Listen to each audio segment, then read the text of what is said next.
თანხა, რაც სხვადასხვა სექტორების სუბსიდირებისთვის თუ სხვა სახით დახმარებისთვის იხარჯება, ვალია, რომელიც მომავალში უნდა დავფაროთ.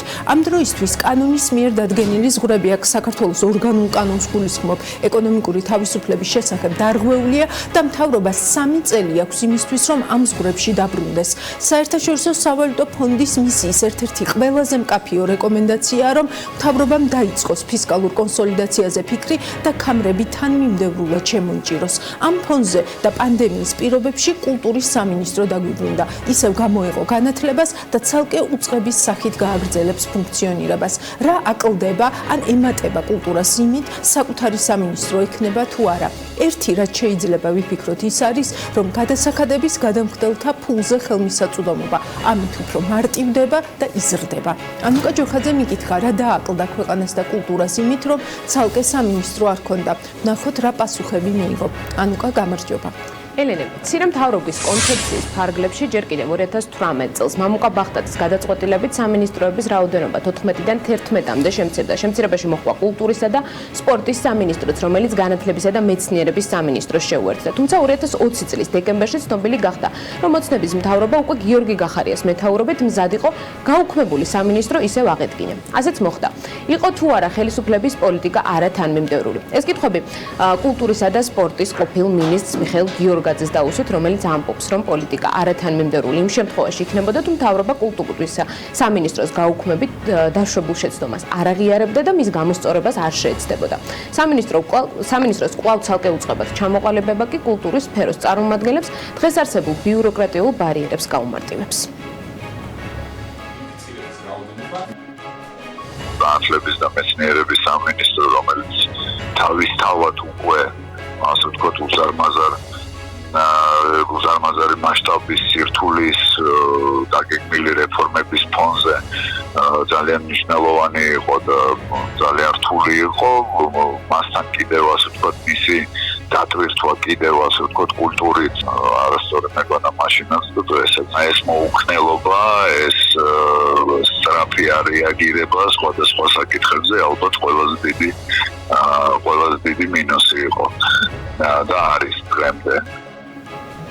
Აქ საინტერესოა, რას ფიქრობენ თავად კულტურის სფეროს წარმომადგენლები, რა დააკლდა კულტურის სფეროს ბოლო 2 წელიწადში. როგორც სფეროს წარმომადგენლები ამბობენ, ისინი ყველაფრის სამინისტროს წოდებული უწყების დაქვემდებარებაში აღმოჩნდნენ, სადაც კულტურა განათლების საპირწონე არ იყო. შესაბამისად, კულტურის სფეროს წარმომადგენლები ყურადღების გარეშე დარჩნენ.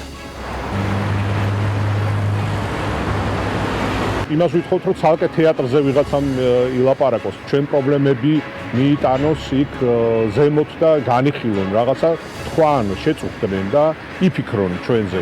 და როცა ზოგადად უკვე კულტურაზე აღარ არის საუბარი და მით უმეტეს იქ პრიორიტეტი განათლებაა, ხო, იქ უკვე ძალიან რთულია რამე პერსპექტივაზე საუბარი. როცა შენ შეგაქვს პროექტი, როცა აკეთებ განაცხადს, იცავს სუბორდინაციას და ეს კეთდება მინისტრიდან და მერე ნაწილდება.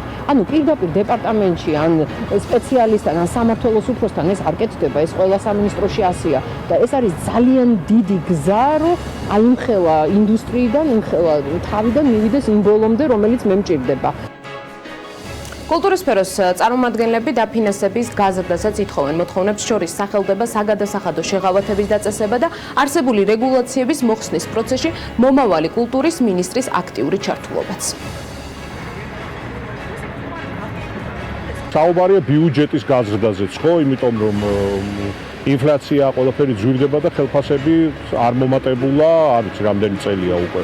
ან გარკვეული ტიპის შეღავათები, თქვა თეატრებისთვის, ის დღგ-ის კუთხით ის იქნება თუ სხვა, არის ძალიან ბევრი საშუალება იმისთვის, რომ ცოტათი კულტურამ თეატრებმა ყოველ შემთხვევაში ცოტათი ამოისუნთქონ. ის თანხები, რაც კინოშია ჩადებული, ეს მე არ ვიცი, ვისი გათვლა, როგორ გადაითვალეს, ეს არის მიზერი. დღეს ქართულ კინოს მთლიანად თავის ანიმაციით, დოკუმენტური დებიუტით, მოკლემეტრაჟიანებით აქვს ევროპის ერთი დაბალბიუჯეტიანი ფილმის დაფინანსების ნახევარი. არანაირი საშეღავათო პაკეტი ჩვენს სფეროს არ მისცემია. ეს ეხლაც არის აქტუალური, ეხლა უფრო აქტუალურია ვიდრე იყო ზაფხულში, იმიტომ რომ ჩვენი სფერო არის დაღუპვის საფრთხის წინაშე. რეაქცია არის ყოველთვის სპონტანური და რეაქციული. ამ ქვეყანაში არ არსებობს არანაირი კულტურის პოლიტიკა და ზოგადად ამ უწყების შექმნა თუ კულტურის პოლიტიკაზე საუბარს მაინც დაიწყებს, ეს იქნება კარგი. კულტურის, სპორტისა და მათ შორის ახალგაზრდობის სამინისტროს ცალკე უწყებად გამოყოფის დადგენილება გუშინ საქართველოს მთავრობის მინისტრთა კაბინეტმა უკვე მიიღო. კულტურის სამინისტროს ნაწილი გახდება ასევე მამუკა ბახტაძის პრემიერ-მინისტრობის დროს შექმნილი ახალგაზრდობის სააგენტოც, რომელიც აქამდე მთავრობის ადმინისტრაციის დაქვემდებარებაში იყო.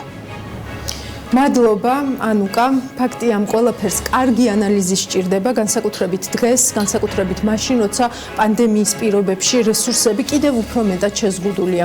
ერთი მხრივ ფაქტია, ცალკე სამინისტრო არ დასჭირვებია იმას, რომ ჩაკეტილ ქვეყანაში კულტურის წარმომადგენლებს საახალწლო კონცერტი მაინც ჰქონოდათ. ისიც ფაქტია, რომ ეკონომიკის გახსნის კვალდაკვალ კულტურას შეუძლია საკუთარი ნიჭის საფუძველზე მოახდინოს კომერციალიზება, მოიპოვოს გრანტები და ასე შემდეგ, მხოლოდ გადასახადების გადამხდელის ფულის ხარჯზე არ დარჩეს. ამით ანალიტიკა დასრულებულია, გვიან საღამოს არ გამოგრჩეთ ჩვენი კოლაჟი.